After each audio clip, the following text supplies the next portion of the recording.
Bonsoir, bienvenue à tous, bienvenue dans Smart Bourse. Tous les soirs à 20h30, on fait le tour de la planète marché, tout ce qui s'est passé, les commentaires à chaud avec nos experts. Pour aujourd'hui, écoutez, on a l'embarras du choix évidemment sur l'actualité. On va se concentrer quand même sur ce qui se passe ce week-end en Allemagne, les élections. Est-ce que c'est un tournant pour les marchés et notamment pour l'Europe ? L'Europe qui a bien du mal à trouver sa place en ce moment sur l'échiquier mondial, que ce soit politique ou économique. En tout cas, boursièrement, ça se passe pas mal.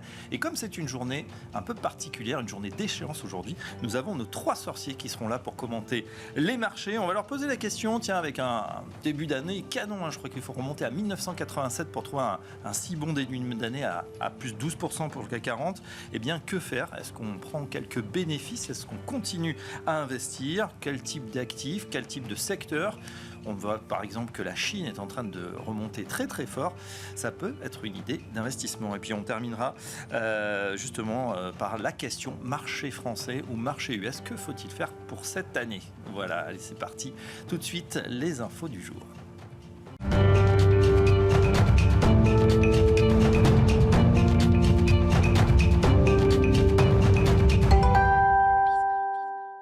Tout de suite, les infos du jour. C'est une journée d'échéance. On en parle avec Pauline Gratel. Bonsoir Pauline. Bonsoir.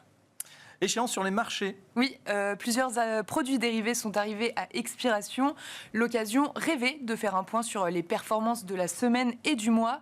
Le CAC 40 termine une semaine en léger repli. Sur un mois, l'indice parisien progresse tout de même d'environ 3% et se rapproche encore un peu plus de son record historique à 8250 points inscrits le 10 mai dernier.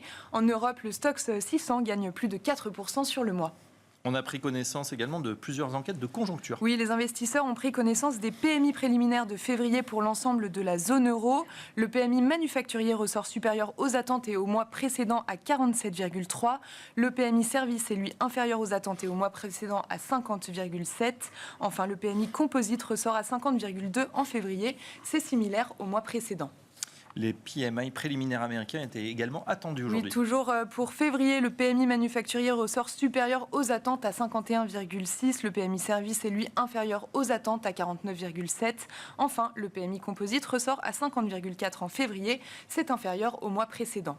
Après ces publications, on s'intéresse au marché obligataire. Aux États-Unis, le rendement à 10 ans s'établit autour de 4,5%. En Europe, le 10 ans français est autour de 3,2%. En Allemagne, le rendement à 10 ans s'établit autour de 2,45% avant la journée électorale de dimanche, pendant laquelle les Allemands vont voter pour élire leurs députés. En attendant, sur le marché des changes, l'euro remonte un peu par rapport au dollar et se traite autour de 1,05 $. Oui, on termine notre tour du monde avec l'Asie.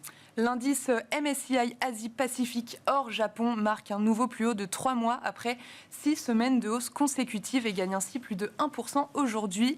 Le CSI 300 clôture en hausse de plus de 1%. Enfin, à Hong Kong, le Hang Seng clôture en forte hausse de 4% au plus haut depuis 3 ans, porté par Alibaba qui bondit de 15% à la suite de la hausse du titre coté à New York hier de 8%, porté par une solide publication.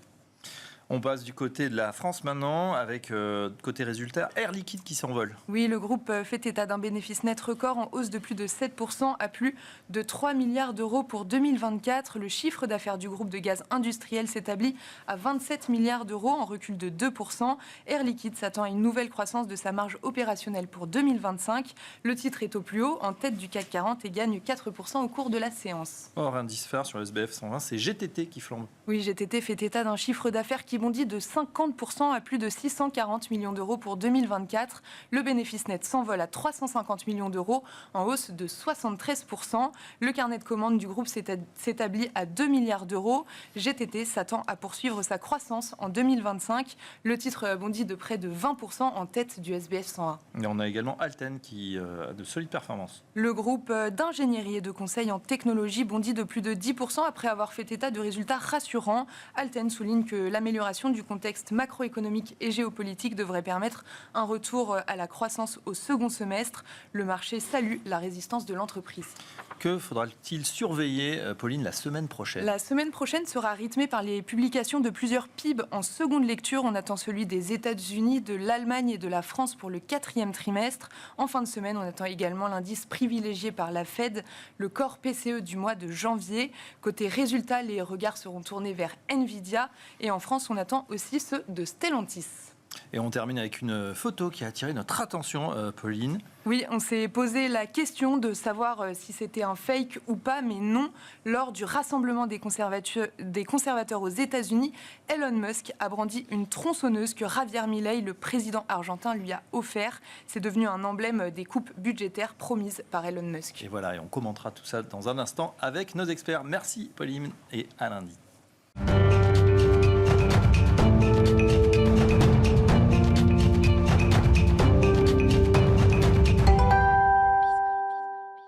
Planète Marché avec nos experts, nos 3 sorciers. Alors, ils sont 2 en plateau. On est ravis d'accueillir Jean-Louis Cussac. Bonsoir Jean-Louis. Bonsoir. Trader et formateur chez Perceval Finance Conseil. Tout à fait. Et ça fait quelques années que ça dure, cette histoire. Ah oui, plus de 40. Plus de 40 ans, déjà. Ouais, Je commençais le trading en 82, on va dire. Ouais, sur le marché, non, à l'époque, on était encore avec la corde. D'accord, oui, pas les brognards. Ok, et juste à côté de vous, il a à peu près autant d'expérience. Philippe Béchat, bonsoir. Bonsoir. Rédacteur en chef de la Bourse au quotidien. Tout va bien, Philippe? Tout va très très bien. Voilà. On se croise de temps en c'est temps ce que j'allais dire. sur les groupes, puisque moi j'étais d'abord à la criée aussi, Ouais. avant que tout soit dématérialisé. J'étais jeune. Voilà. Ben, vous êtes toujours jeune, bien évidemment. Et puis, par téléphone, Romain Daubry, consultant pour Bourse Direct, qu'on aura. Bonjour Fabrice. Bonsoir Romain. Tout va bien? Alors, consultant pour Bourse Direct, c'est vrai que c'est une maison que vous avez, dans laquelle vous étiez depuis longtemps. Maintenant, vous êtes passé consultant pour eux. Exactement, ouais, tout à fait. Je continue à travailler avec eux et puis sur d'autres projets éventuellement. Bon, très bien. Messieurs, je le disais, on le disait tout à l'heure, une journée d'échéance. On rappelle ce que c'est, l'échéance sur les différents contrats. Et souvent, on a un peu de volatilité. Bon, il faut dire qu'on a on a peu de volatilité, d'une manière générale. C'est vrai qu'il faut expliquer à tout le monde, quand ça monte comme ça, c'est vrai que tout se passe bien, les clignotants sont plutôt au vert. Jean-Louis. Alors, normalement, quand les marchés montent, la volatilité implicite baisse. Mais dans les périodes récentes et même depuis plusieurs mois, c'est pas vraiment le cas. On a conservé des volatilités implicites extrêmement élevées.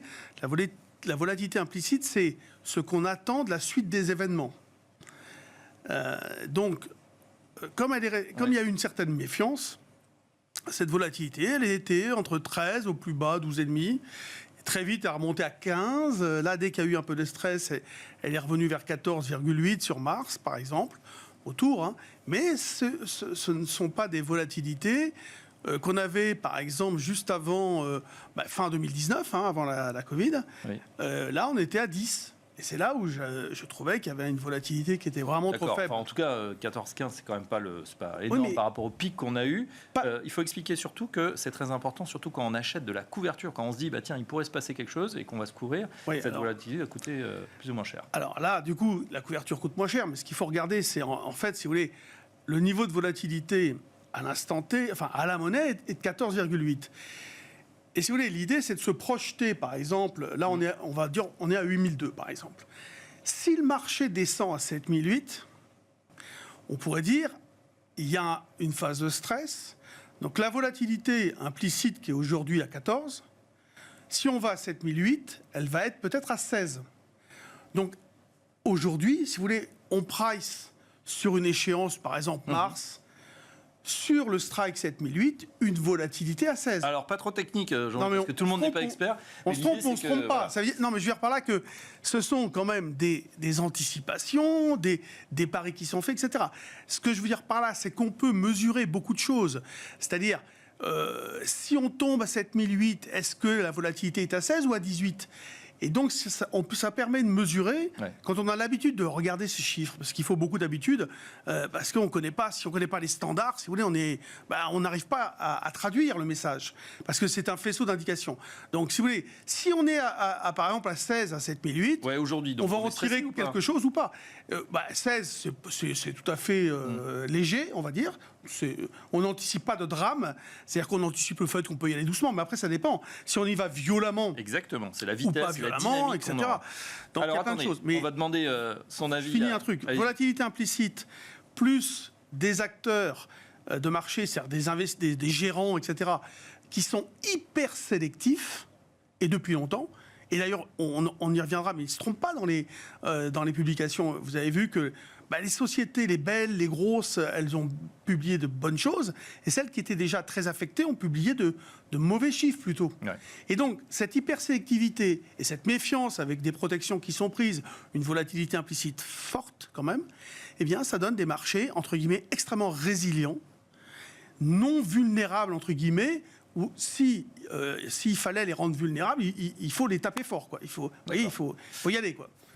Romain Daubry, vous qui êtes un spécialiste justement de ces marchés dérivés, marchés à terme, là justement, est-ce que vous trouvez que le marché est nerveux? Si vous êtes encore au contact de certains clients, qu'est-ce qu'ils vous disent?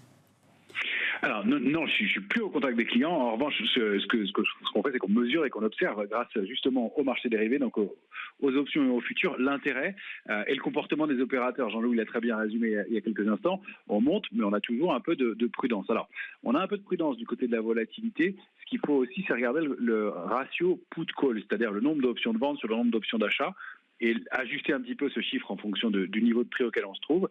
Et là, on a un comportement en Europe qui indique plusieurs choses. C'est qu'on est dans une phase d'optimisme et que bien les craintes qu'on avait, par exemple, au mois de juillet dernier, ne sont plus là. Donc, on monte et effectivement, on a même connu, du côté des marchés dérivés, toujours sur les futurs cette fois-ci, du soutien. C'est-à-dire que quand on a progressé ce mois-ci, eh bien, sur l'Eurostoxx, on a pris par rapport à la dernière échéance 5,75%. Eh bien, le nombre de contrats futurs a augmenté dans le sens de la tendance de 7,5%. Alors, ça n'est pas énorme. On a connu des mouvements beaucoup plus forts. Dans les mouvements de baisse du mois d'avril-mai dernier, on avait 10 à 15 à 20% de hausse de la position ouverte du nombre de contrats futurs dans les mouvements de baisse. Donc, il y avait une stratégie baissière qui était là plus marquée, plus appuyée. Sur le CAC 40, là, au cours de la séquence de hausse de cette dernière échéance, on a pris environ 5% aussi entre deux échéances. Là, la position ouverte a augmenté de façon assez significative aussi, de l'ordre d'une dizaine de pourcents. Alors, il faut dire que sur l'indice CAC 40, on part de très loin, puisque si on regarde l'Eurostoxx, on a plus de 2 millions de contrats futurs ouverts. Si on regarde le CAC 40, c'est 200 000 contrats futurs ouverts. Donc, évidemment, 10 à 15% de hausse de la position ouverte, c'est peu en nominal. Mais on a des opérateurs qui sont très optimistes à court terme. Alors, on a construit les choses avec un peu de soutien, mais avec des zones de creux.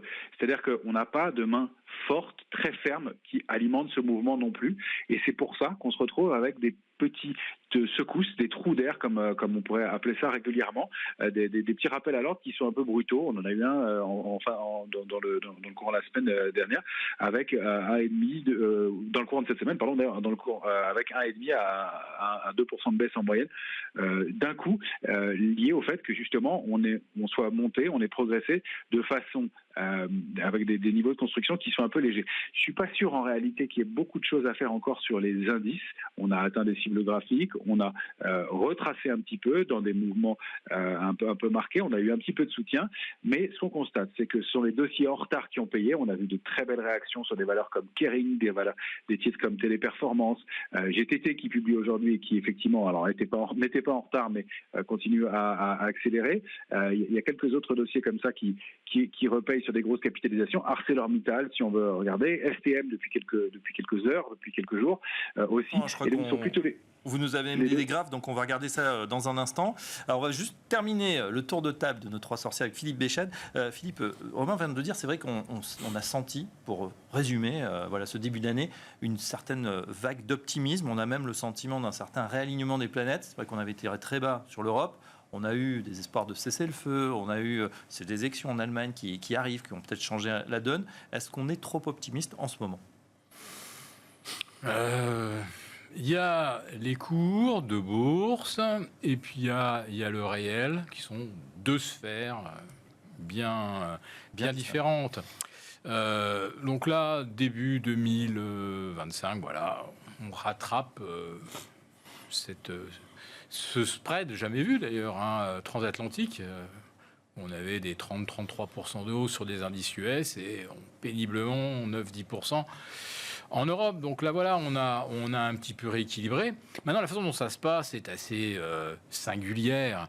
La hausse dont on parle là, depuis le début de l'année, elle a démarré au lendemain de la dernière séance des Trois Sorcières. Nous étions là. On avait déjà quand même noté un bon retour de l'optimisme sur le début de l'année. mais ça s'était surtout matérialisé entre le 6 et le 17 janvier. Après le 17 janvier, alors là, à Francfort, on compte 16 records historiques de clôture, 17 records historiques intraday, plus 15 couplés records de clôture, records intraday. Jamais vu la bourse allemande faire ce genre de parcours. 15 séances de hausse sur 20. Mais sur les 5 où ça ne monte pas, il y en a 3 où le DAX ne baisse même pas. Donc on est sur des ratios extraordinaires. Ça veut dire quoi? Ça veut dire que les flux sont en train de revenir sur l'Europe massivement? Que se passe-t-il? Tout est, comme dirait Jean-Luc, dans la construction et dans la gestion de la volatilité. Et cette volatilité est représentée par quelque chose qui s'appelle le VIX, et où il se traite davantage de volume parfois que sur le CAC ou sur l'Eurostoxx. Le VIX, c'est l'indice de la peur dont on parle quand il y a les crises. Ça mesure le ratio entre les achats de call et les achats de put. Donc, à partir du moment où cet indice est devenu la boussole des marchés, ça date pas d'hier, ça fait même plus de 10 ans, les grands institutionnels ont compris que en manipulant le VIX, en le régulant, comme c'était la boussole des marchés, c'est devenu quelque part la queue qui remue le chien. C'est-à-dire que c'est la façon dont se comporte le VIX qui fait que les opérateurs vont devenir inquiets ou pas inquiets. D'accord. Donc si je décrypte pour nos auditeurs, ça veut dire que si ce VIX, manipulé ou pas, est bas, on peut acheter, ça va continuer à monter. Et on va battre record sur record. Oui, absolument. Et inversement, si ça commence à monter... panique à bord, et là tout le monde vend. Et là, on peut très vite rétablir les choses. Si vous avez alors, un marché sur le plateau, on a Jean-Louis Cussac qui donne non, vous n'êtes pas d'accord avec mon explication. Je finis quand même la démonstration. C'est que comme vous avez des institutionnels qui sont des vendeurs de primes, ils sont vendeurs d'options call et vendeurs d'options put. Si le marché monte trop vite, d'un seul coup, ils vont racheter leur put qui valent 0. Ils les ont vendus, ils ont encaissé la prime, le marché a monté, voilà. Donc ils se rachètent. Ah tiens, ça fait des achats de put. Et comme ils vont vendre leur call parce qu'ils ont bien encaissé aussi, eh ben, on va avoir d'un seul coup une modification du ratio call-put. Les puts remontant, les calls, ça se tasse. D'un seul coup, le VIX remonte. Ah, on se dit, le marché là, commence à être un petit peu... il s'est un petit peu emporté, il était un petit peu FOMO. Ça se régule très bien. Et si, réciproquement, on a un gros trou d'air comme on a eu avec DeepSeek, c'est très facile. Les calls vendus, je les rachète. Dans ce coup, pouf, là, mon ratio call augmente. On se dit, le marché, là, non, il fait comme d'habitude, il faut payer les creux, il va rebondir. Donc, les institutionnels, ils sont à la fois jugés partis et ils peuvent tout réguler, puisque c'est eux qui peuvent acheter massivement ou revendre massivement des calls ou des puts. Donc, c'est pour ça qu'on arrive à avoir des séries de 9 séances de hausse consécutives. Il n'y a aucune psychologie humaine qui fait ça. Jean-Louis, quel commentaire justement? En fait, les ventes de put aujourd'hui. Alors, vente de put, on explique. Et ces derniers temps, ils ne sont pas stratèges. Quand on vend des puts, on vend la baisse. On est acheteur potentiel. Voilà, ça veut dire qu'on est acheteur. On vend à quelqu'un le droit de vendre. Donc, nous, on fait la contrepartie à l'achat. On se dit que le marché va monter. Mais en fait, si vous voulez, un vendeur de put étant un acheteur potentiel, si le marché baisse, ça va lui poser problème. Mais qui vend?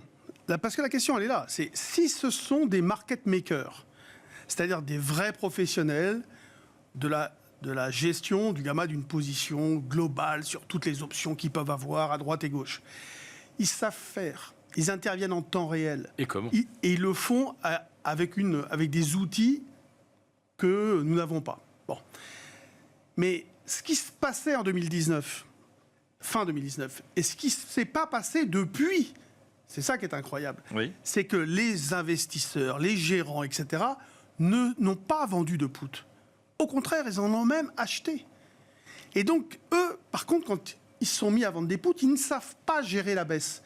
Ils n'ont pas les outils, ils se disent « Oh, ça va remonter, on va attendre un peu. De toute façon, j'ai vendu un put, si ça baisse un peu, ça m'arrange, parce que je vais acheter plus bas. Et je ne savais plus trop quoi faire. Donc, à l'époque, c'était un peu ça. Le marché vaut 6100, je ne sais plus trop quoi faire. Je vais vendre un put 5008. Et après tout, acheter à 5008, ça m'intéresse. Sauf que le problème, c'est quand on est parti à la baisse très violemment, et qu'on est tombé à 5008, 5007, 5006, 5004, ça a été vite, ils ne voulaient plus acheter à 5008. Le problème, c'est qu'ils n'ont pas géré le risque. D'accord, ils n'ont pas géré leur Donc, il faut faire très attention qui vend. Market maker, pas de problème. Client final, et je mets tout le monde là-dedans, moi y compris, bien sûr, c'est beaucoup plus dangereux. Et aujourd'hui, ce n'est pas le cas. Et ce n'est pas le cas depuis très longtemps. D'accord. Ok. Pour répondre aussi à Philippe, ils ont vendu des puts, ils rachètent. Ça ne fait pas monter la position, ça fait que la position est fermée, éventuellement. Vous voyez, elle se ferme. Bon, voilà. Donc, après, il faut faire très attention, on en discute souvent. Le VIX ne mesure pas la position ouverte. Il mesure le ratio entre les achats de call et de put. Ouais. On en discute beaucoup avec Romain. Je vous dis, il y a beaucoup d'OTC sur les options aussi. Hein. Alors, OTC, on traduit. Over the counter. Voilà. C'est-à-dire au degré du gré à gré, etc. Donc, on ne va pas voir sur les... c'est pas forcément listé sur Euronext, etc. Ça peut être des positions... je peux négocier, je sais pas moi, un call 10 000, échéance mars 2028 avec quelqu'un. Contrepartie, d'accord. Voilà, donc... ça donne une idée, bien évidemment, mais voilà, ce n'est qu'une idée. On ne peut pas en tirer des conclusions très fortes. Après, il faut être très clair. Sur le CAC 40, le business, il est quasi nul. Il n'y a plus personne. Donc, ce qu'il faut regarder, et ça, c'est pareil, on avait beaucoup parlé, c'est l'Eurostoxx. Voilà. Les gérants, leur benchmark, c'est le stock 600. C'est intéressant. Pourquoi vous dites le CAC 40, c'est plus personne, tout le monde regarde quoi? Le DAX, l'Eurostoxx? Le DAX, il n'y a pas grand-chose non plus, hein, le DAX. Donc on regarde quoi? Le VIX et... Non, mais en Europe, on regarde le stock 600, quoi. Le stock 600, l'Eurostoxx 50, le 600, et c'est le benchmark des gérants. D'accord. On va te poser justement la question à Romain qui est avec nous par téléphone. Romain Daubry, justement, sur ce qu'on vient de dire, ces indices qui drivent le marché, c'est vrai qu'il y a quelques années, voilà, les traders ne joueraient que par le DAX ou un petit peu le CAC. Maintenant, c'est terminé, on regarde d'autres indices. Le CAC 40, c'est sûr que ce sont des volumes qui sont extraordinairement faibles. On regardait des indices américains, il doit se traiter en une journée sur Apple l'équivalent d'une semaine entière sur l'indice parisien. Enfin, c'est des chiffres qui datent un peu déjà, donc ça doit être plus encore. Donc oui, les volumes sont incomparablement plus petits. Maintenant, on a quand même de gros indices en Europe. Si vous regardez le DAX, il y a quand même un volume significatif. L'Eurostoxx aussi.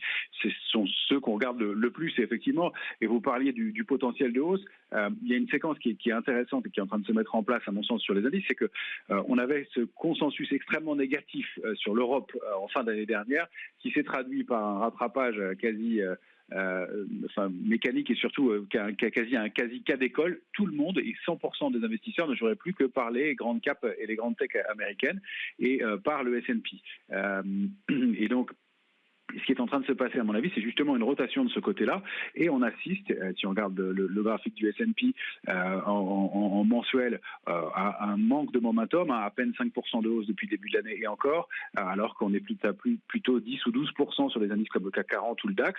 Et puis, on a d'autres indices européens qui se comportent très bien, de plus de 12% de hausse pour le MIB italien, l'IBEX aussi. Donc, on a des indices européens qui se comportent effectivement mieux. Il y a un mouvement de retournement, de rotation sectorielle qui se met en place, et je pense qu'on est entré sur les indices américains dans une phase de distribution. Ça signifie que les grosses mains du marché, qui sont les quelques gros acteurs qui font 80% du volume, sont en train d'alléger des positions sur les grosses tech américaines, et on peut le voir sur des valeurs la plus représentative, la plus emblématique de toutes, c'est Nvidia.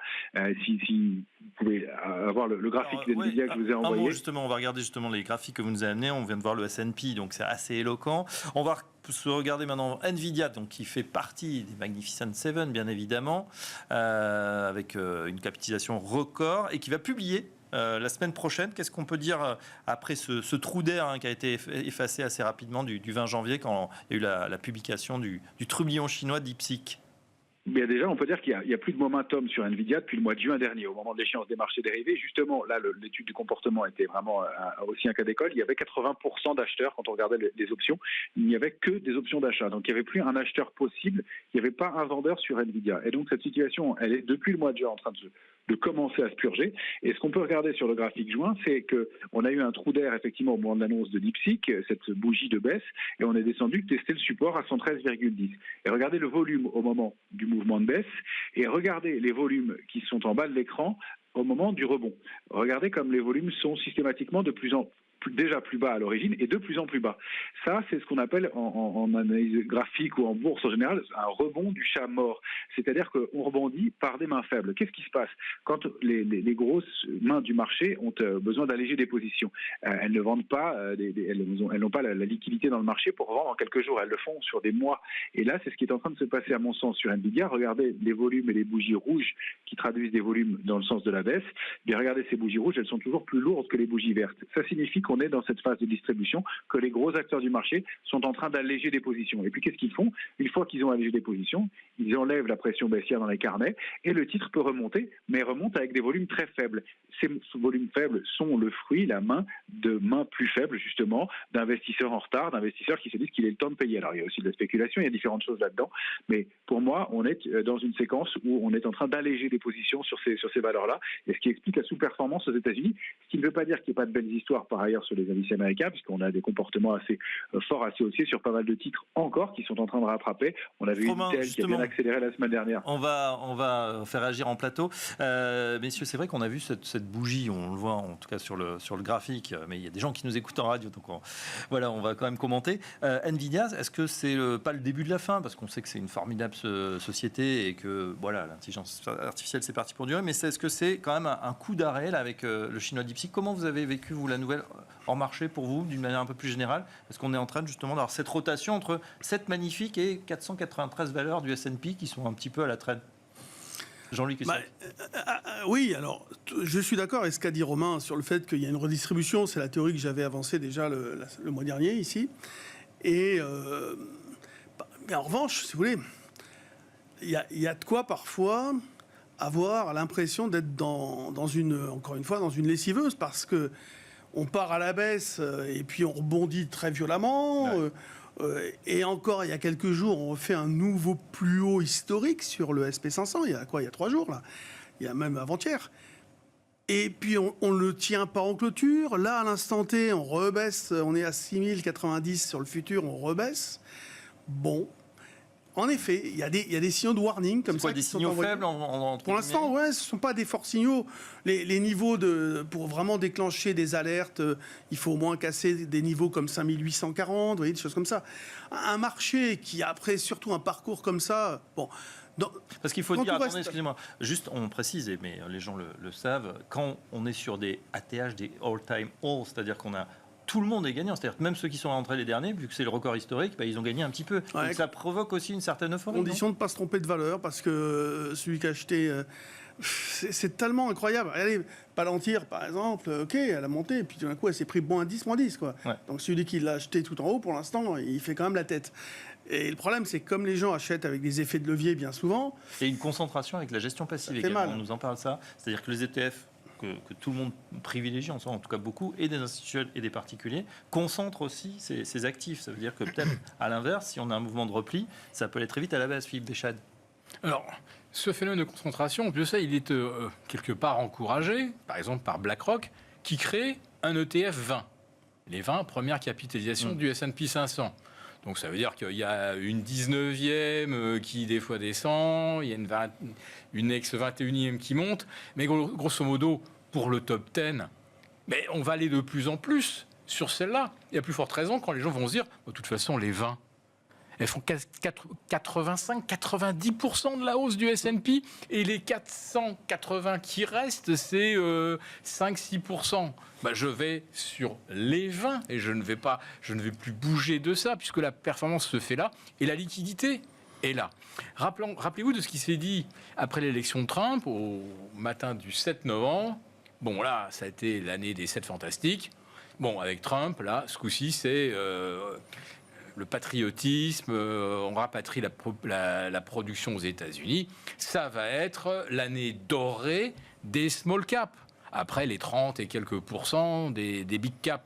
Qu'est-ce qui se passe depuis le 1er janvier? Le Russell 2000 fait 1,3%, c'était hier soir, et on a le DAX qui fait 13, et on a le S&P qui fait 4. Il n'y a absolument pas de... Oui, il n'y a pas d'entraînement pour l'instant. Il n'y a pas cette rotation sectorielle. Pourtant, on a tous les arguments psychologiques et même politique pour dire il faut quand même acheter du sous-traitant aéronautique, du sous-traitant de la défense et du sous-traitant automobile aux États-Unis. Mais il n'y a rien à faire parce qu'il y a aussi une autre logique, c'est que quand on est un mastodonte de la gestion, et qu'on a des flux de plusieurs centaines de millions, voire des milliards par mois, des small caps, il est facile d'en acheter, mais il est quasiment impossible d'en sortir si jamais les choses tournent mal. Ah oui. Donc on va rester sur des boîtes qu'on dit, on rentre dans la salle de bal, mais on va choisir la salle de bal où les portes de sortie sont les plus larges, des fois que l'orchestre arrête de jouer et qu'on comprenne que la soirée est terminée. Et c'est cette logique-là aussi. D'accord. Oui, et puis il y a un effet aussi sur des fonds, une taille de fonds, on ne peut pas avoir des... Voilà, sinon bien sûr. Une seule ligne ferait peut-être toute la cote ou tout le volume de la société. Depuis le début de l'année, sur les ETF, les flux entrants sont extrêmement importants. Oui. C'est par semaine entre 20, 30, 40 milliards. La semaine dernière, c'était le niveau le plus faible depuis très longtemps. C'est 7 milliards, un truc comme ça à peu près. Mais encore une fois, quasiment que des large caps, que des grosses valeurs, des big valeurs, quoi. Voilà. Et les autres, il n'y a pas grand-chose qui se traite. Ce qui a pu aussi expliquer la hausse en Europe, ça je voudrais quand même en parler 2 secondes, il y a 2 choses que je voudrais dire, c'est le secteur bancaire qui a beaucoup progressé. Ça a entraîné, cette surperformance a entraîné une vraie forte hausse de l'indice CAC avec la Société Générale qui s'est envolée, BNP, toutes les bancaires. Donc il y a eu vraiment le secteur bancaire qui a fortement dopé le moral aussi, si vous voulez. Ça a infusé un petit peu dans... Voilà, ça amène aussi des achats un peu partout. Mais ça, c'est important. Dernière chose, les objectifs 2025 des analystes, des économistes, etc., ils sont dépassés sur le marché européen. En 6 semaines. Voilà. Ils sont dépassés. Sur le marché américain, ils étaient... Enfin, moi, j'ai vu beaucoup de 6200, de 250. Bon, mais on a fait 6100 et quelques. Donc, qu'est-ce qu'il vaut mieux faire à partir de maintenant ? Vendre et se placer en monétaire en taux d'intérêt ? Voilà. La question doit se poser. C'était un petit peu en s'amusant ce que je disais aux gérants, on ne vous en voudra pas si vous fermez les portefeuilles, non, vous annoncez 12% de perf, personne ne vous en voudra, même si vous êtes resté. Et on me dit, par contre, si on finit à plus 20 ou plus 25, c'est arrivé certaines années. On va regarder, tiens d'ailleurs avec Romain, le CAC 40, parce que voilà, ceux qui nous regardent, et messieurs, comme vous venez une fois par mois, on va prendre des paris pour le mois prochain. Où est-ce qu'on en est sur le CAC et qu'est-ce qu'on peut faire, parce que c'est ce qui intéresse. Donc le CAC, on le répète, a une encablure de son record également, une 150, il nous manque 100 points, c'est rien. Quand on est à le CAC 40 Global Return, il a battu son record. Il a fait 25 700. Total Return, c'est-à-dire avec les c'est le jumeau du DAX. C'est le jumeau du DAX. Il a fait 25 700 contre 25 330 le 15 mai. Vous préférez qu'on soit en Total Return comme les Allemands? Ah non. Peut-être plus si, parce que c'est le Total Return qui sert de benchmark pour les options. C'est pas le CAC, le PX1. Romain, un petit commentaire justement sur ce CAC 40, vous êtes venu avec le graphe, donc on le voit, pour l'instant c'est des bougies vertes qui s'alignent semaine après semaine. Pour autant, d'après ce qu'on vient de dire, est-ce que ça va continuer ou est-ce que, comme certains gérants qui nous l'ont dit toute cette semaine sur le plateau, on commence à sécuriser certains bénéfices? Tant que le discours est de commencer à sécuriser, c'est plutôt bon signe pour poursuivre la hausse. Reste que vous l'avez à l'écran, effectivement, 8254 est un plafond de verre. On avait buté dessus 3 mois d'affilée avant de baisser assez nettement dans le courant de l'été. On arrive à ce niveau-là après un mouvement haussier qui a été plutôt étayé, plutôt soutenu. Donc on pourrait poursuivre un petit peu. Reste qu'il va falloir trouver des valeurs pour alimenter ce mouvement-là. Et on voit que dans le luxe, il y a maintenant du discernement. On ne paye plus tout le secteur du luxe qui représente 30% de l'indice CAC 40 d'un coup. On a des valeurs préférées. Or, on voit que L'Oréal et LVMH ont du mal dans le mouvement récent, alors que Hermès se porte bien. En revanche, on a des titres en retard comme Kering qui reprennent un peu du poil de la bête. Donc, je pense qu'il faut plus s'attendre à du stock picking et aller regarder individuellement les titres et qu'on peut poursuivre à la hausse. Et si on arrive à déborder 8254 points, eh bien, les cibles suivantes, c'est 8556. Pourquoi pas les 9000 points, 9038 points. c'est le range suivant. On était dans un trading range, dans une zone de congestion latérale 7480, 8254. L'enjeu, ça va être de voir si on peut poursuivre. À court terme, ça me paraît difficile. On n'a pas énormément de drivers. On a passé la saison des publications. On a moins d'éléments qui vont nous permettre de poursuivre à la hausse. Et puis, on a bien rattrapé sur les secteurs et les valeurs en retard. Jean-Louis disait le secteur bancaire. On l'avait indiqué le mois dernier. Notre valeur préférée, c'était effectivement parmi les bancaires, la Société Générale. Ça s'est très bien passé. Mais je crois que les opérateurs sont un peu en train de regarder ailleurs. Et je pense qu'on est dans une phase de marché qui est une des dernières phases d'un mouvement de hausse globale dans lequel on commence à se réintéresser aux valeurs en retard et aux grosses capitalisations en retard, mais aussi aux petites et moyennes capitalisations. Et de ce côté-là, on en avait cité quelques-unes qui se comportent plutôt bien depuis quelques temps. Et donc, c'est peut-être pour ça qu'il y aura moins d'intérêt du côté des indices, mais on a des valeurs qui ont des parcours intéressants, comme Adyen, comme Vicat, qui se comportent extrêmement bien, OP Mobility ou Manitou, récemment, qui repayent pas mal. Et puis, on a aussi des mouvements d'intérêt autour de valeurs comme Alten, Mersenne, qui est peut-être en train de se reprendre. Il y a Voltalia aussi qui repaye un petit peu. Donc, il y a pas mal d'éléments. Et puis, il y a eu l'OPA sur Target annoncé hier soir. Donc, sur les small et mid caps, il se passe pas mal de choses et peut-être que les opérateurs vont se détourner un petit peu des grosses capitalisations. Et pour conclure, je dirais que c'est en général ce mouvement de regain d'intérêt pour les petite et moyenne capitalisation, qui est souvent le dernier mouvement d'une séquence haussière. Or, comme aux États-Unis, c'est en train de patiner, on a encore peut-être quelques semaines, quelques mois d'intérêt et de hausse. Je serais un petit peu prudent à partir de l'été, mais juillet me semble opportun pour être beaucoup plus prudent et être en cash pour l'instant. Bien, tant que la musique joue, on continue à danser. Voilà, objectif 9000 points, pourquoi pas. Ouais, ce qui peut tenir aussi un peu peut-être les marchés ou empêcher certains de vendre, c'est qu'on va bientôt rentrer dans la période de dividendes. Avril, mai, juin, c'est là où sont distribués en France, par les sociétés françaises, le maximum de dividendes. Ça peut être aussi un genre de parachute, bien évidemment. Une façon de rester. Ouais, on aura le temps d'en reparler, mais sell in May and go away, souvent ça se vérifie, aussi un petit retrait. Philippe Béchette, qu'est-ce qu'on fait justement pour ceux qui sont investis ? Qu'est-ce qu'on recommande dans la bourse au quotidien ? Est-ce qu'il y a un secteur ou des valeurs qui vous paraissent dignes d'intérêt ? Moi, depuis un an, je suis vraiment sur l'or et l'argent métal. Oui. Bon, ça bat le S&P, l'air de rien. C'est pas un mauvais choix. Il y a peut-être moins de discours à tenir que sur Palantir ou sur Nvidia, mais n'empêche que ça veut dire quelque chose. Quelles sont les raisons de cet envol de l'or comme ça, qui, on a l'impression, est la valeur refuge par excellence? Probablement la crainte d'une résurgence de l'inflation, et qui s'explique certainement. Bon, d'abord parce que Trump, c'est des tarifs douaniers, c'est un commerce mondial moins coopératif. Donc ça ne fait évidemment pas les affaires des producteurs et du client final.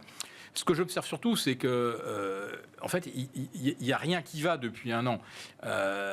Les taux montent, l'or monte.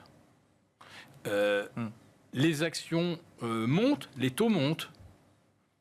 Les taux montent, on a le pétrole qui baisse. Enfin, ça ne va pas. Enfin, c'est quand le pétrole monte qu'on se dit qu'il risque d'avoir de l'inflation, et là les taux montent. Mais non, là les taux montent et le logiciel est un peu déréglé. C'est complètement déréglé. Donc, si vous avez de l'or qui monte malgré tout, c'est que véritablement il y a une vraie raison fondamentale. L'or, c'est ce qu'on achète généralement quand les marchés commencent à se retourner, il y a les banques plonger. Centrales surtout qui achètent beaucoup d'or. Les BRICS. Donc il y a la dédollarisation. Oui. Moi, je le mets en 1. 2, il y a la crainte de l'inflation, d'un second tour d'inflation, comme un petit peu l'épisode 75-81. Bon, voilà, on a eu un épisode 2020, peut-être, pourquoi pas, un épisode 2020-2026. Et moi, ce qui me frappe beaucoup, c'est que la hausse des valeurs bancaires... alors, il y a deux raisons qui ont été forcément commentées. De la concentration, on l'a vu en Italie. Il y a des aspects spéculatifs, concentration du secteur. Ouais, très bien. On a peut-être un effet, oui, c'était en retard et ça se paye pas cher les cash flows, soit. Mais il y a surtout la raison dont on ne parle pas beaucoup, c'est que ce qui fait souvent monter les banques, c'est qu'on se dit leurs marges vont augmenter ou ne pas baisser. Oui. Et pourquoi ne baisseraient-elles pas ? ça veut dire qu'il n'y aura peut-être pas les baisses de taux qu'on attendait. Parce que si les taux baissent, les marges des banques vont souffrir. C'est vrai. Or là, avec des taux hauts, c'est vrai qu'elles reconstituent leur... Absolument. Et le problème, c'est que des taux assez élevés, ça veut dire que l'immobilier ne redémarre pas, ça veut dire que des entreprises qui sont des fois un petit peu en difficulté ont peut-être plus de mal, plus de frais pour se refinancer. La hausse des banques va peut-être aussi dans le sens de se dire les banques centrales sont certainement peut-être plus vigilantes qu'on ne l'imagine sur l'inflation. Et quant au message de l'or, lui, c'est de la géopolitique, c'est des craintes que Trump ne crée une situation où les conflits apparaissent à droite à gauche. Si Trump veut mettre la main sur Gaza, à ce moment-là, pourquoi la Chine ne remettrait pas la main sur Taïwan? Et je peux multiplier les exemples. Bien sûr. L'or a une encablure des 3000 $ l'once. On était à 2980 pratiquement. Romain Dobry, je crois que vous avez là aussi observé le graphique. Quelles sont les prochaines cibles techniques? Alors, pour l'or, on vient d'en atteindre une, et le potentiel, c'est aux alentours des 3150 points pour les cibles suivantes. Ça reste aussi, en effet, et ça fait partie des arbitrages intéressants dans ce marché, mais effectivement, et on en parle régulièrement avec Philippe aussi, l'argent a déclenché un potentiel aussi important. Vous avez probablement la possibilité de voir le graphique que je vous ai envoyé sur le sujet. L'argent, en fait, a récemment, malgré un rebond puissant de ces derniers mois, a juste récemment réactivé une dynamique haussière de long terme. L'argent qui cote environ 32 $ l'once, 32,5, a encore un potentiel d'appréciation après une large figure de retournement haussière pour aller chercher une cible idéale qui se situe aux alentours de 46. Il faut comprendre que l'argent est un actif refuge d'une part, mais c'est aussi un actif utilisé dans l'industrie, notamment dans le photovoltaïque pour ses propriétés qui sont particulièrement intéressantes et quasi irremplaçables. Ça fait partie des métaux les plus conducteurs. Donc, c'est non seulement un actif qui est utilisé en bijouterie, qui est utilisé dans l'industrie et qui aussi offre ce caractère d'actif refuge. Et puis il y a un autre élément, et vous l'avez peut-être sous les yeux aussi, je vous avais envoyé un graphique peut-être comparé de l'or et de l'argent. Il est intéressant de constater que l'or et l'argent sont très corrélés. L'argent est souvent en retard. Or, comme vous l'avez constaté et comme vous l'avez rappelé à l'instant, l'or a accéléré assez nettement, mais pas l'argent. Donc, le potentiel de rattrapage pour l'argent à court terme est assez important à mon sens, et ça fait partie des arbitrages dans ce marché dans lequel on manque un peu de visibilité ou de soutien sur certains indices. Eh bien, ça peut être un arbitrage qui est très intéressant en effet pour aller chercher ces extensions. 46 sur l'argent, c'est peut-être pas pour demain, c'est un objectif de 40%, mais dans les mois qui viennent, pourquoi pas? J'ai une petite précision. Actuellement, il existe 388 contrats d'argent papier pour une once disponible. Imaginez que seulement 0,5% de ceux qui ont des contrats qui sont acheteurs d'options ou de contrats convertibles demandent l'exercice et demandent à se faire livrer de l'argent. Imaginez 388 contrats par once, c'est un truc, mais c'est complètement... Donc il vaut mieux avoir, ça plaide pour le physique, il vaut mieux avoir les... il risque d'y avoir un moment, un vrai corner, c'est ça qui nous pend au nez. Et là, quand on voit que l'argent a plafonné 1, 2, 3, 4 fois sous les 32, qu'à chaque fois il se repaye moins 4, moins 5, ça veut dire que vous avez des banquiers qui sortent, qui creusent des tranchées, qui mettent des barbelés pour empêcher que l'argent avance au-delà des 33. Parce qu'au-delà des 33, il y a un risque qu'il y ait une demande de physique et qu'elle ne puisse pas être satisfaite. Donc ça, c'est quelque chose qui nous pend au nez. Jean-Louis Cussac, vous avez des lingots sous le matelas, argent ou or, ou vous préférez les actions? C'est vrai que moi, toute ma vie, je n'ai fait que des actions. Bon, comme Warren Buffett. Il y a des dossiers qui vous intéressent, on en parlait un petit peu avant. Alors, on a vu GTT, par exemple, qui flambe. Est-ce que là, il y a des dossiers qui vous intéressent, sur lesquels vous regardez vous êtes... Moi, GTT, depuis longtemps, c'est une valeur de fonds de portefeuille. Voilà, j'en avais même acheté à l'époque pour mes petits-enfants, en disant, vous verrez plus tard. Et non, c'est une valeur qui est fantastique, où la marge... Je ne sais plus à combien elle est, mais elle est à, je ne sais plus si c'est pas 45 ou, enfin c'est énorme.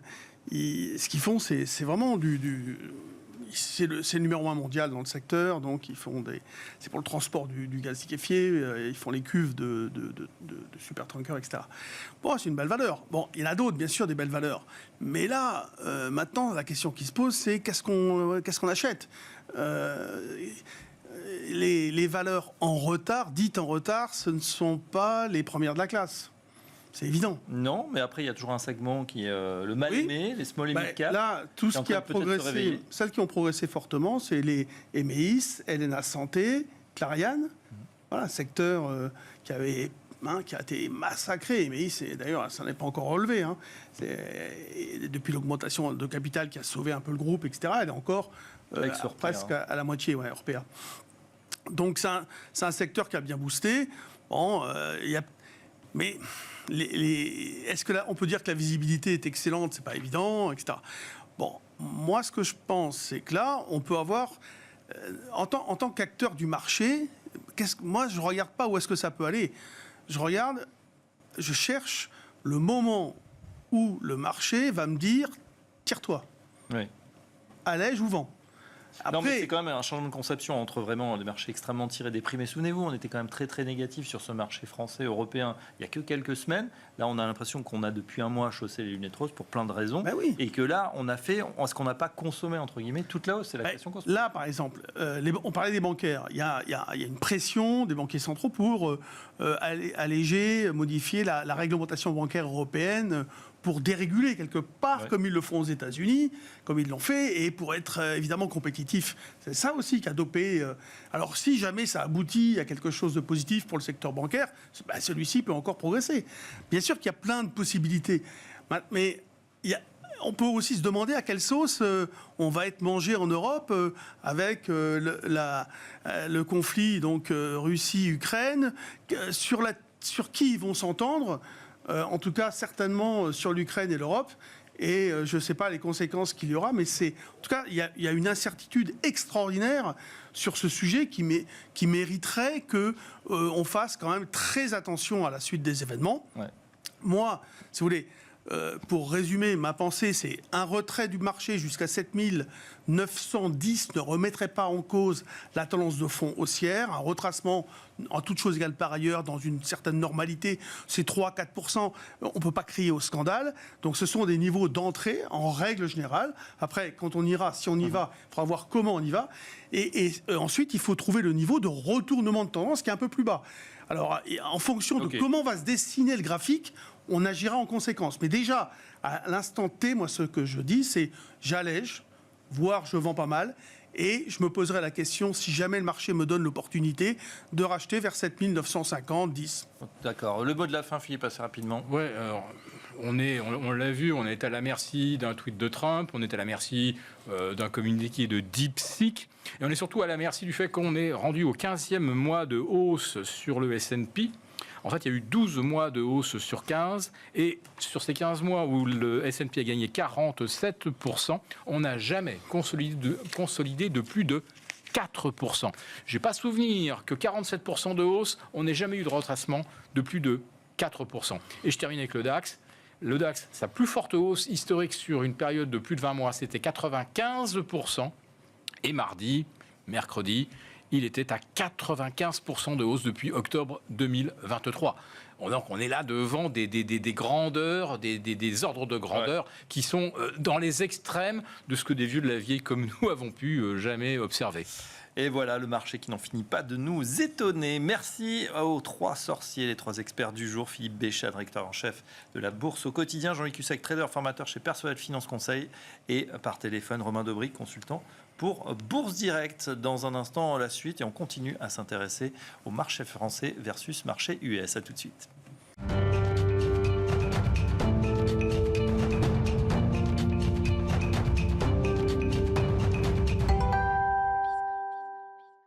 Et dans le dernier quart d'heure de Smart Bourse, on va se poser cette question. Faut-il mieux investir sur les actions françaises ou sur les actions états-uniennes, pardon? C'est la question qu'on pose à notre experte Clémence Tanguy. Bonsoir.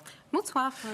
Vous êtes responsable éditorial Café de la Bourse. Tout à fait. Cafédelabourse.com, pour ceux qui ne connaissent pas le site.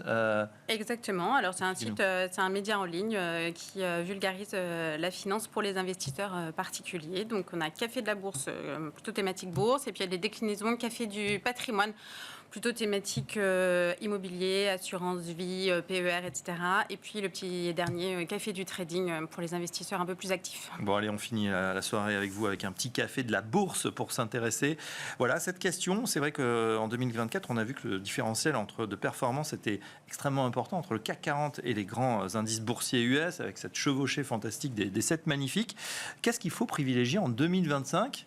Après, une question importante, Clémence, parce qu'on a vu que, voilà, on en parlait avec les experts il y a un instant, 12 à 13% de hausse pour le CAC 40, on a vu que l'écart se resserre. Exactement. Alors, on a eu quand même un différentiel de performance sur 2024 qui était d'environ 30% entre le CAC 40 et les principaux indices boursiers américains. Donc, c'est absolument considérable.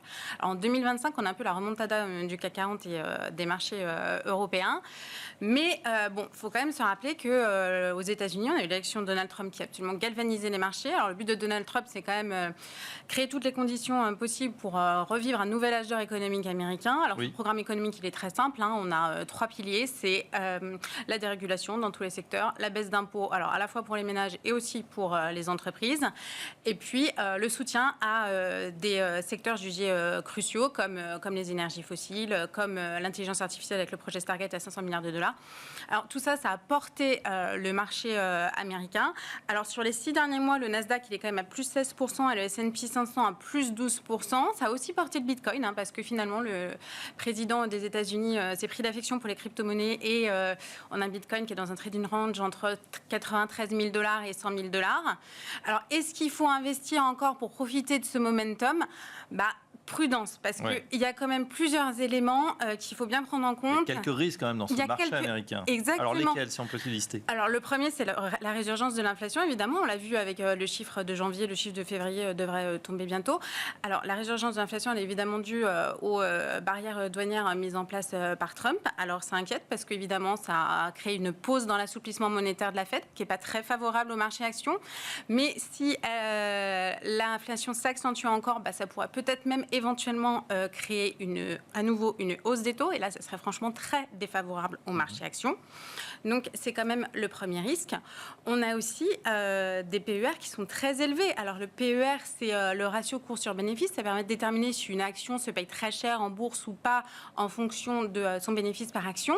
Et on est sur des sommets aux États-Unis, notamment la tech US. Alors, j'ai regardé Amazon, on est un PER de 36, Apple 37, Nvidia 45. C'est absolument considérable. Donc, il faut quand même savoir que les actions américaines sont extrêmement bien valorisées en ce moment, sûrement trop, voilà.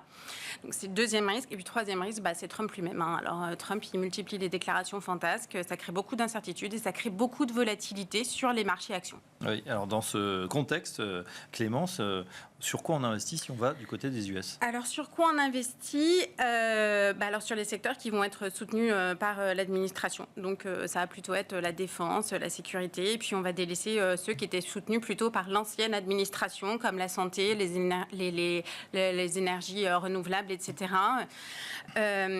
Après, ça va être difficile quand même de faire du stock picking dans un marché pareil parce que les indices sont à leur sommet, les PER sont très élevés. Donc, c'est toujours délicat d'entrer sur des plus hauts et de choisir des titres comme ça. On privilégie la gestion passive, les ETF ouais, exactement. La gestion passive, pour un investisseur de long terme, entrer en DCA en investissant régulièrement sur des ETF, sur les principaux indices boursiers américains, c'est la solution qui semble quand même la plus sûre. Mais il va quand même falloir regarder attentivement, évidemment, ce dont on a parlé, l'évolution de l'inflation, l'évolution des barrières douanières qui peuvent créer de nouveau de l'inflation et puis l'évolution de la politique de la Fed. Bien sûr. Et les tweets ou les X de Trump. Voilà, exactement. Dans ce contexte, est-ce qu'on peut au contraire regarder à nouveau du côté français, mais oui, tout à fait. Alors, faut quand même se rappeler que la France revient de très loin, parce que au printemps, on a quand même eu la dissolution, on a eu une absence, les élections, une absence de majorité, une absence de budget. On a un budget depuis février qui vient d'être adopté, mais il comprend quand même de nombreuses mesures qui ne sont pas particulièrement en faveur de l'investissement dans les actions françaises. Alors, on a la hausse de la taxe sur les transactions financières, la hausse de la taxe sur les rachats d'actions, la hausse d'impôts sur les grandes entreprises. Alors, tout ça, ça ne plaide pas en faveur de la compétitivité des actions françaises. Et même si on a un budget, on n'a toujours pas d'assemblée, on n'a toujours pas de majorité, c'est sûr que ça va continuer de rester un petit peu un boulet pour la France. Une fois qu'on a dit ça, j'aimerais citer, j'ai pris la petite note parce que je voulais citer le CEO de BlackRock au dernier forum de Davos, Larry Fink, qui a dit « Il y a trop de pessimistes autour de l'Europe et il pourrait être temps d'investir à nouveau dans la région ». Bah oui, et puis les marchés l'ont compris en fait, puisque depuis le début de l'année, ça va quand même plutôt très bien. Le CAC 40 renoue avec les 8000 points. Et puis depuis début janvier, on a 12% pour le DAX, 10% pour le CAC, alors qu'on a plus 4% seulement pour le S&P 500 et plus 3% pour le Nasdaq. Donc en fait, les indices européens surperforment les indices américains depuis janvier 2025. Ouais, est-ce que les actions sont chères en France? Vous nous parliez tout à l'heure des actions... Non, elles ne sont pas chères. C'est là le principal intérêt des actions françaises, c'est qu'elles ne sont pas chères. Alors, on a une décote qui est absolument énorme par rapport au marché US. Elle était quasiment de moins 40% au début de l'année. Maintenant qu'on a un peu rattrapé le retard, elle est à peu près encore autour de moins 30%. Et on a des PER qui sont ridicules par rapport à ceux des géants de la tech que je vous ai cités, puisque sur Total Energy, on est à peu près à 7,5, sur AXA à 10, sur Sanofi à 12. Donc, en fait, on a des poids lourds de la cote du CAC 40 qui ont des PER extrêmement raisonnables et c'est des valorisations hyper attractive. Ouais, donc c'est très faiblement valorisé par rapport à ce que vous disiez tout à l'heure des 30, 35, 40. Exactement, exactement. Et puis il faut aussi se rappeler que du côté des actions européennes et des actions françaises, on a quand même des valeurs qui, sur certains secteurs, représentent des options même plus sûres que les actions américaines. On a par exemple Airbus, on a des géants du luxe comme LVMH ou Kering qui restent des poids lourds qu'il ne faut pas négliger. C'est dans ces poids lourds qu'on investit aujourd'hui?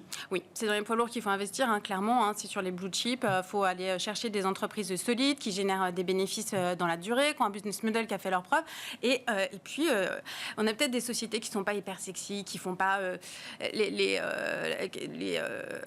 qui n'ont pas les parcours de bourse de Nvidia, mais on a des actions de bons pères de famille comme Air Liquide, dont le cours double tous les 8 ans. Dassault Systèmes a fait x10 en 15 ans.